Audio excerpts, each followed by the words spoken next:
నమస్తే అంకుల్. నమస్తే. మీ పేరు? కిషన్ రావు. కిషన్ రావు. ఏం చేస్తుంటారు అంకుల్? వ్యవసాయం చేస్తాం. వ్యవసాయం చేస్తారు. ఎన్ని ఎకరాల భూమి ఉంది? 4 ఎకరాలున్నది. 4 ఎకరాలు. రైతు బంధు వస్తుందా? వత్తాంది. ఎంత వస్తుంది? ఎకరానికి 5,000. ఉమ్. 2 ట్రిప్పులు కలిసి 10,000 10,000 వత్తాంది. వస్తుంది. దేనికి ఉపయోగపడుతున్నాయి అవి? మందు బస్తాలకు, పంపు మందులకు వేస్తాను. ఇంకేమేమి ఇప్పుడు ఒకప్పట్లో తెలంగాణలో 24 గంటలు కరెంట్ ఉండకపోతుండే, నీళ్ళ సౌకర్యం సరిగ్గా ఉండకపోతుండే, ఒక రైతు కుటుంబంలో చనిపోతే ఎవరు పట్టించుకునే వాళ్ళు ఎవరు లేకుండే.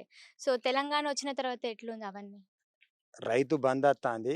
రైతు చచ్చిపోతే కూడా 5 లక్షలు వత్తానాయి. అవును. మళ్ళా ఎవరన్నా భార్య పిల్లలు, ఆడపిల్లలు ఉన్నోళ్ళకి కూడా తండ్రి చనిపోయినా కూడా వాళ్ళకు మంచిగా పిల్లలకు డబ్బులు కూడా ఉంటానాయి. ఆయన చనిపోతే కూడా ఆ డబ్బులు కూడా కొంత అక్కడికి వస్తానాయి.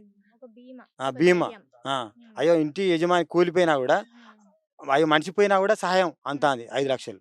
అది మాత్రం మంచిది. కళ్యాణ లక్ష్మి ఆడపిల్లలకు మేనమా లెక్క 5 లక్షలు, ₹1,00,000, 1,16,000 ఇస్తాండు. అది మాత్రం మంచిది. అసలు పెట్టలే మేనిఫెస్టోలో కేసీఆర్ పెట్టకున్నా కూడా ఇవి ₹1,00,000 ఇస్తాండు. ఈసారి మళ్ళీ ఒక్కోసారి మూడోసారి గెలిస్తే 2 లక్షలు ఇస్తా అని చెప్పేసి అంటున్నారు కదా. ఉమ్. సో కేసీఆర్ పైన నమ్మకం ఉందా మీకు ఇస్తాడు అని చెప్పేసి? లేకపోతే ఇంకా 2 సార్లు గెలిచిండు కదా, మూడోసారి గెలిస్తే ఏమి ఇస్తాడులే అన్నట్టు ఉందా? కంపల్సరీ ఇస్తాడు. కాకపోతే బడ్జెట్ ఉంటా అంటే మెల్లమెల్లగా ఇస్తాడు కానీ టైం పడుతుంది. కేసీఆర్ అన్నమాట తప్పడు. కాకపోతే ఒక్కొక్కసారి ఏంటంటే బడ్జెట్ లేక ఆగుతాడు. తర్వాత కూడా డబ్బులు మెల్లగా ఇస్తాడు కానీ అట్లుంటాయి అన్నట్టు. ఇక్కడ మీ లోకల్ ఎమ్మెల్యే పనితీరు ఎట్లుంది? ధర్మారెడ్డి. ధర్మరెడ్డి వచ్చిన కాంచెల్లి సీసీ రోడ్లు వేసిండు. ఉమ్. మనం మంచిగా కరెంటు మన శాంక్షన్లు కూడా బాయిల కాడ ఇంతకుముందు లేదు. లేకుండే. మా డీడీ తీసినాం అనుకో ఎమ్మటే డైరెక్ట్ డీడీ తీయగానే ఫోన్లు వచ్చి బావి కాడ కూడా కరెంట్ 24 గంటలు కరెంట్ వస్తుంది. కరెంటు వైర్లు కూడా గుంచుతారు. మన ఊళ్ళల్లో రోడ్లు అయితే కూడా మన పోక్స్ లైట్లు పెట్టడానికి కూడా మంచిగానే చేసిండు మా ఊళ్ళే. అన్ని అట్లా మంచిగా చేస్తాడు. రెస్పాన్స్ ఎట్లుంటది అంటే నాయకులు అంటే ఎట్లుంటది అంటే పోయినాం పోయినప్పుడు అనుకో లేడు ఉండు అని చెప్పి, లేకపోతే రేపురా ఎల్లుండ్రా అని చెప్పేసి ఇట్లా అది లేనే చెప్తుంటారు లేదు. కదా. మా కొడుకు ద్వారా మన సీఎం ఫండ్ కావాలని నేను పోయినా. పోతే ఎమ్మటే పోగానే ఒకసారి పోయినప్పుడు మా దగ్గర ఏదో ఫాల్ట్ ఉంటే మేము ఇవ్వలేదు. మళ్ళీ తప్పగానే 2 ముగ్గురు ఉన్నాడు. ధర్మారెడ్డి కానీ చింతల సానందం ఉన్నాడు, సల ధర్మారెడ్డి ఉన్నాడు.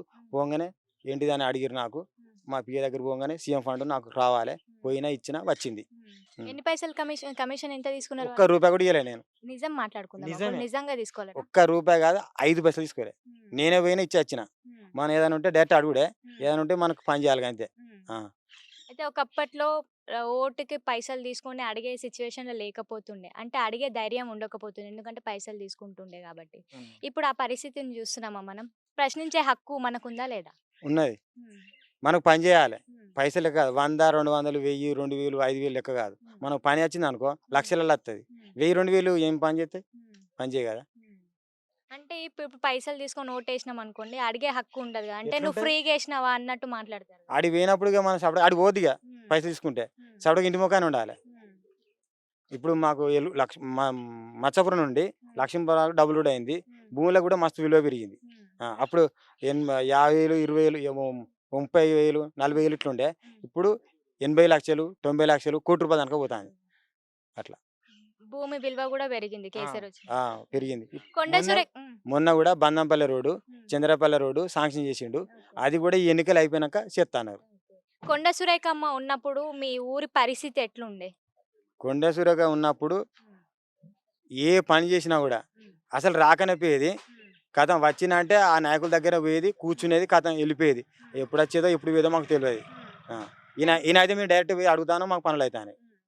ఏమేమి ఇప్పటివరకు రోడ్లు వచ్చినాయా? రోడ్లు వచ్చినాయి, ఇప్పుడు ఇండ్లు వచ్చినాయి, ఈ మన కరెంటు శాంక్షన్ చెప్తే అది వచ్చినాయి, రైతు బంధు వచ్చింది, కళ్యాణ లక్ష్మి వచ్చింది, ముసలిలకు పింఛను 200 వెయ్యి 2,000 అయింది, 2,000 ఇప్పుడు 3,000 అయింది, వికలాంగులకు అయితే ఇప్పుడు 4,000 ఇస్తారు. ఇప్పుడు కొండ సురేఖమ్మ అన్నంగానే ఒకటి ఏంది అని అంటే జనాల్లోకి ఒక భయం అనేది ఉంది. ఎందుకని ఆ భయం ఎందుకుంది ఆమంటే? ఆమె అంటే ఒకప్పుడు వాళ్ళు గుండాయి లెక్క కొంచెం చేసేసరికి వాళ్ళకు భయం ఉన్నది. గంతే. ఇప్పుడు గుండాయం చేస్తే ఎవరు ఊరుకునేటట్టు లేరు కాబట్టి ఇప్పుడు ఏం ఉండదు అట్లా. వాళ్ళైనా తగ్గుతారు. జనాలు కూడా అందరూ ఇప్పుడు మొత్తం రెడీమేడ్ ఏంటంటే ఫోటో తీస్తారు, ఏదైనా మాట్లాడితే పట్టుకుంటారు అని ఎవరైనా మాట్లాడతలేరు.